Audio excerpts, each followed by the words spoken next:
Injection oxytetracycline, जिस प्रकार से ऑक्सीटेट्रासाइक्लिन इंजेक्शन आता है, इसी के साथ जिस प्रकार से मिलोनेक्स प्लस इंजेक्शन आता है, मिलोक्सिकेम पैरासिटामोल, इन दोनों इंजेक्शनों को एक साथ कब लगाना चाहिए कब नहीं, बहुत इस तरह कमेंट्स आ रहे थे कि सर ऑक्सीटेट्रासाइक्लिन और मिलोनेक्स प्लस इंजेक्शन को हम किस तरह की स्थिति में पशु में एक साथ लगा सकते हैं और कब नहीं। तो आज की वीडियो के अंदर शॉर्ट में बताया जाएगा, क्योंकि जो नए वेटेरिनरी हैं उनको बहुत इस तरह के कन्फ्यूजन रहते हैं कि ये इंजेक्शन कब दोनों को साथ में हम लगा सकते हैं, या कब हम दोनों को एक ही सिरिंज या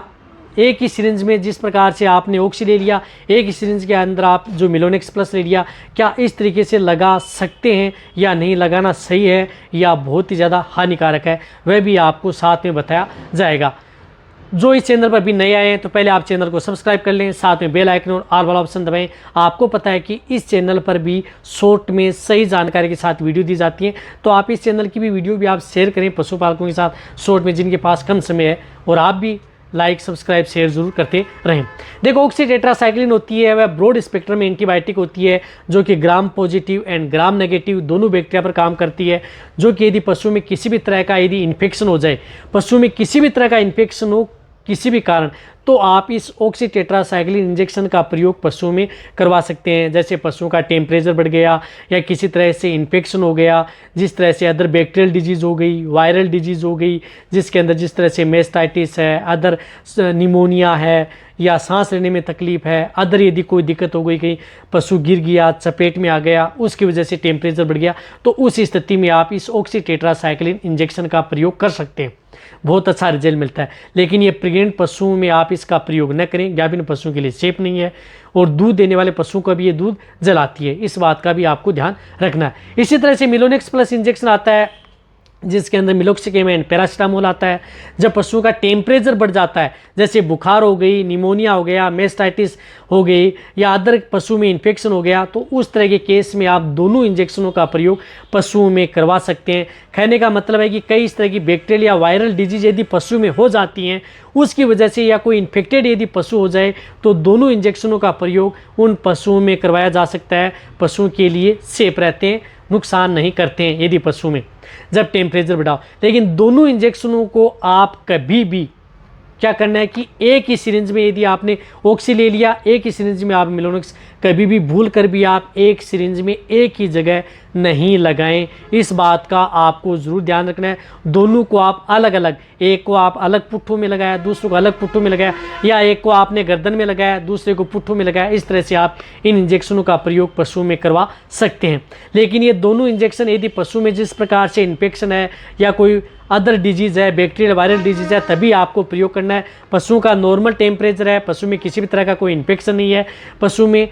इंडाइजेशन से संबंधित दिक्कत है, एनोरेक्सिया से संबंधित दिक्कत है, या कई इस तरह की मेटाबॉलिक डिजीज़ है, तो उनमें आप इन दोनों इंजेक्शनों का प्रयोग भूल कर भी नहीं करना है। इस बात का ध्यान में रखना है। कहने का मतलब है कि पेट से संबंधित, खाने पीने से संबंधित, या कई दिनों से बीमार पशु है, लंबे समय से बीमार पशु पड़ा है, तो उस तरह के केस में आप दोनों इंजेक्शनों का प्रयोग पशुओं में भूल कर भी न कराएं। या यदि पशु लंबे समय से यदि डायरिया कर रहा है, दस्त कर रहा है, तो भी आप इन इंजेक्शनों का प्रयोग पशुओं में नहीं करवाना चाहिए। या कई तरह के पशु हैं जो बहुत ही ज़्यादा कमजोरी में आ चुके हैं,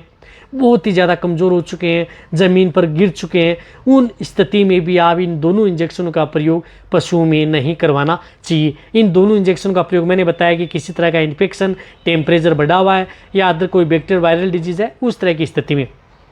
उस तरह में जिस प्रकार से ऑक्सीटेट्रासाइक्लिन आता है, इसके अंदर 50 mg पर ml आता है। इसकी डोज बड़े पशु में 20 से 30 ml इंट्रामस्कुलर भी लगाया जाता है, और इंट्रावीनस भी इसको लगाया जाता है, जो नॉर्मल एंटीबायोटिक आती है। मिलोक्सिकेम इंजेक्शन है, इसको 1 ml पर 20 kg बॉडी वेट आप उन पशुओं में लगा सकते हैं, जिससे जिस प्रकार से 400 kg का तो 20 ml only on intramuscular injection लगाया जाता है। ये इंजेक्शन प्रेग्नेंट पशु या नोनो सभी तरह के पशुओं के लिए सेफ रहता है। अब आप दोनों को अच्छी तरह समझ में आ गया कि ऑक्सीटेट्रासाइक्लिन इंजेक्शन और मिलोनेक्स इंजेक्शन पशुओं को कब और कैसे लगाना चाहिए, किस तरह की स्थिति में आपको इस इंजेक्शन का प्रयोग नहीं करना चाहिए। एक और बताना चाहता हूं कि आप जब भी यदि आप इन दोनों इंजेक्शन का यदि प्रयोग यदि पशुओं में करवा रहे हैं तो सबसे पहले आप उनका डायग्नोसिस ज़रूर कर लेना चाहिए। कहने का मतलब है कि जब तक यदि आप उसका डायग्नोसिस सही नहीं कर पाएंगे तब तक कोई भी एंटीबायोटिक इंजेक्शन पशुओं के शरीर पर नहीं लगाना चाहिए, उसके अंदर नहीं जानी चाहिए। इस बात का आपको ज़रूर ध्यान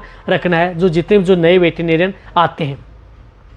इसी तरह से यदि आपको कोई भी अदर जो इंजेक्शन है उनके बारे में यदि आपको कंफ्यूज बना रहता है तो नीचे जाके आप कमेंट्स में लिखें, आपके लिए इस चैनल पर शॉर्ट में वीडियो बना दी जाएगी सही जानकारी के साथ। तो ये वीडियो जितना हो सकता है पशुपालक या वेटरनरी उनके साथ शेयर करें। इसी तरह की वीडियो आपको इस चैनल पर ऐसे ही मिलती रहेंगी। इसी तरह से वीडियो देखते रहें। थैंक्स, धन्यवाद।